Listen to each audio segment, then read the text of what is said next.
Como todos los miércoles, entramos ya en nuestro tiempo para la historia, aquí en Más de Uno Guadalajara, una edición más de Princesas en Jeans, ese espacio que gusta tanto a nuestros oyentes, con la inestimable colaboración de las historiadoras, escritoras e investigadoras María y Laura Lara, ya saben, profesoras de la Universidad a Distancia de Madrid, UDIMA. Y en la distancia saludamos primero hoy a María. María Lara, muy buenos días. Hola, César.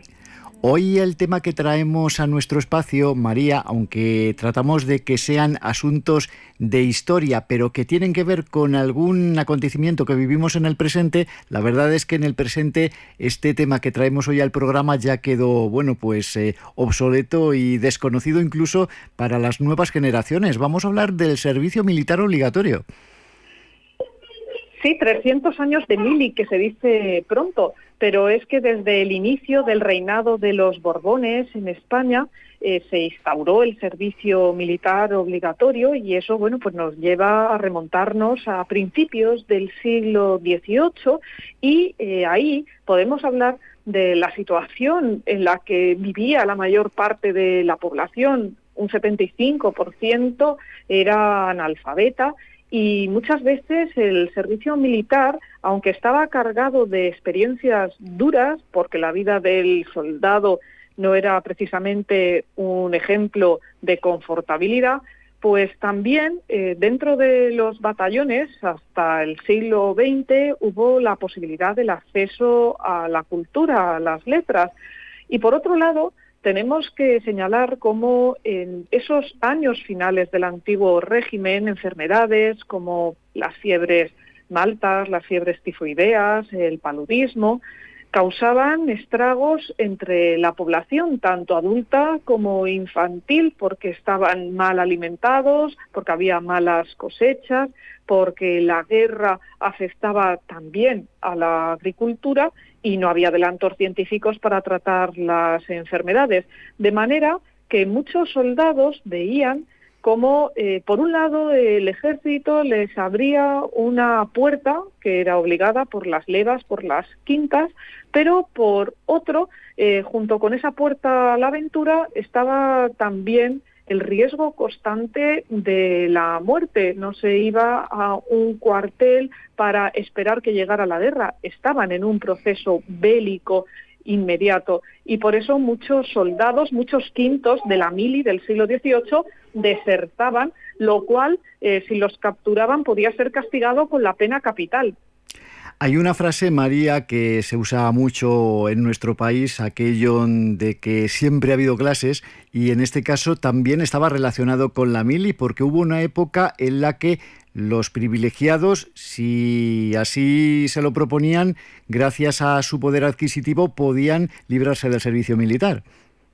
Era lo que se llamaba la redención en metálico. Eso existió durante el siglo XIX y cuando en 1909 se produce la Semana Trágica de Barcelona con la movilización de las quintas para ir a África, pues se vio como era uno de los problemas candentes de la sociedad. Estaba el servicio militar obligatorio, pero si tu familia podía reunir la cantidad de dinero que iba cambiando para no tener que ir a la mili, pues con esa redención en metálico podías librarte.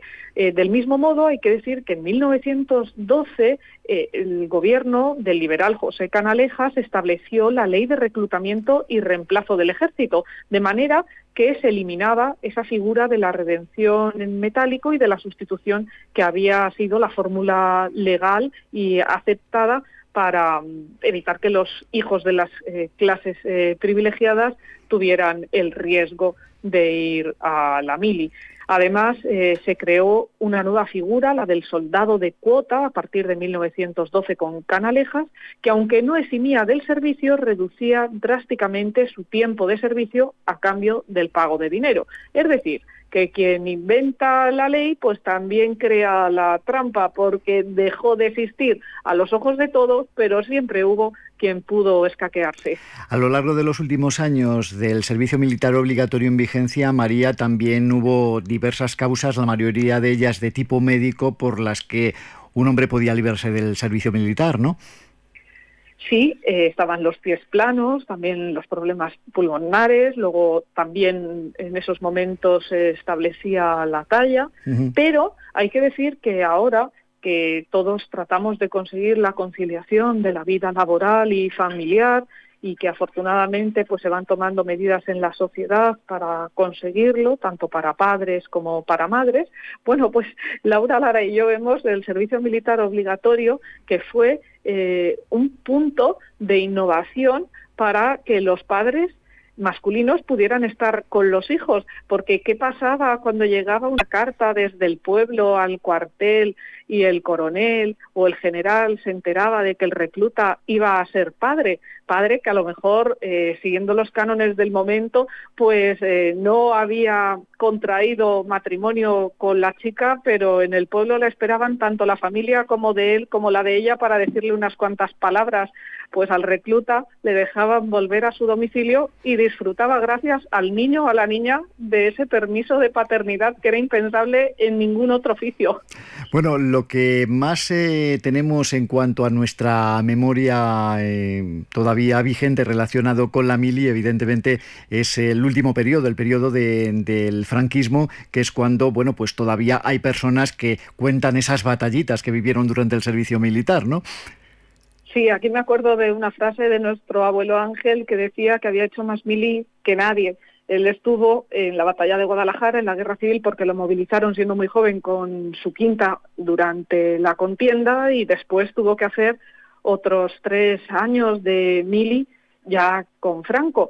Y estando investigando en el Archivo General Militar de Guadalajara, nos encontramos, Laura y yo, con el expediente de nuestro abuelo, que en la mili lo habían premiado por ceder su comida a los otros compañeros, y había estado en el grupo expedicionario a Asturias, pero él, que era una persona que no le gustaba presumir de sus acciones, pues nunca nos lo contó, y desde el más allá nos dejó ese legajo con el que nos encontramos en una mañana en el archivo del cuartel San Fernando en Guadalajara. Bueno, pues en 1940, recién finalizada la Guerra Civil Española, dictó Franco la ley de reclutamiento y reemplazo del ejército, se modificaba la legislación sobre el reclutamiento y se establecía la duración de la mili en 2 años. Esta norma también disponía la prohibición de contraer matrimonio desde el ingreso en filas hasta que se pasara a la situación de reserva, y se fijaba una reducción del tiempo de servicio en las filas según la clasificación de los hombres sin instrucción premilitar, que tendrían un servicio de 2 años, y en los que tuvieran una instrucción premilitar elemental, que permanecerían 18 meses en filas, aunque podrían ser reducidos a 12. También se fueron creando durante el franquismo las milicias universitarias, y del mismo modo pues había que atender a un frente candente que era todavía la llamada de África. Había pasado el tiempo de las guerras de Marruecos, pero recordemos que España tenía provincias en África, y son muchos los españoles que recuerdan sus batallas en la mili, no solo en las 2 ciudades autónomas españolas, Ceuta y Melilla, sino también en Sibisni, en Villa Cisneros o en Guinea. María, llegamos al año 2001. En el gobierno del presidente Aznar es cuando decide abolirse el servicio militar, pero eso sí, un poquito antes ya también estaba contemplada la figura de la objeción de conciencia, por la que podía ser sustituido el régimen castrense por actividades de tipo social. En los años 90 el tema de la objeción de conciencia estuvo a la orden del día en las bibliotecas, en los colegios, en los institutos. Se podía ver cómo había objetores que hacían servicios auxiliares o complementarios en esas instituciones, y que esgrimían, pues lógicamente, motivos de conciencia. Lo vemos también en películas de aquellos años como Soldadito Español, donde un chico que no quiere hacer la mili decide hacerse testigo de Jehová, a ver si de ese modo pues le respetan la objeción. Es una película de 1986 que retrata por primera vez el fenómeno de la insumisión en España. Después deja embarazada a una chica y posteriormente al final le acaba estallando una granada en la mano porque todos los recursos para conseguir la objeción pues no fueron válidos, mientras que su padre conseguía el ascenso como director de la banda de música. En fin, situaciones en las que vemos cómo la conciencia y el dilema moral ha formado parte durante el siglo XX del debate entre las armas y la sociedad. Ahora vivimos en una cultura de defensa donde los cuarteles son la principal institución para protegernos en caso de que haya peligro, y son tiempos en los que la guerra se está desterrando del mundo civilizado, aunque tenemos que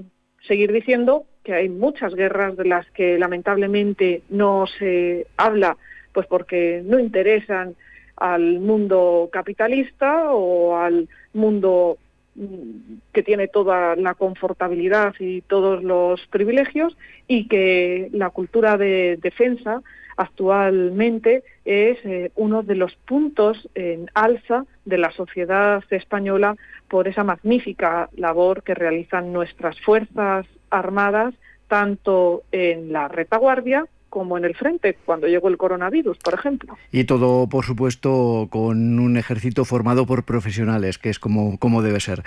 Pues lo dejamos aquí, la mili, el servicio militar obligatorio, que da para mucho, pero tenemos pocos minutos, y ahora además tenemos que hacer referencia a un apunte relacionado también con la historia comunera. En este caso nos vamos muchos siglos atrás, en voz de Laura Lara. María, nos encontramos el próximo miércoles hablando precisamente de la Revolución Comunera, ¿de acuerdo?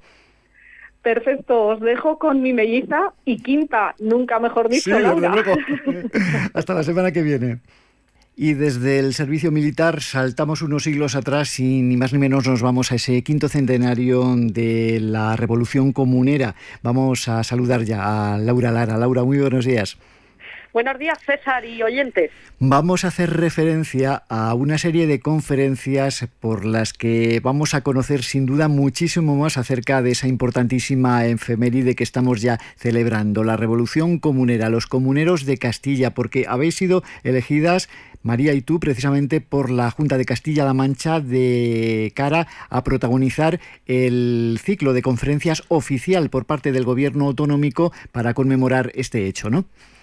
Así es, estamos muy contentas, María y yo, porque las Cortes de Castilla-La Mancha nos han nombrado las historiadoras oficiales del 5º centenario de las comunidades de Castilla. Así que en estos meses de octubre, noviembre y diciembre, María y yo daremos voz a los comuneros y a las comuneras que tan injustamente fueron tratados hace 500 años. Y hablamos bien cuando decimos comuneros y comuneras, porque no solo hay que ceñirse a Padilla, Bravo y Maldonado, sino, por ejemplo, al nombre de María Pacheco, que desde hace algunos meses tiene una calle en el centro de Guadalajara.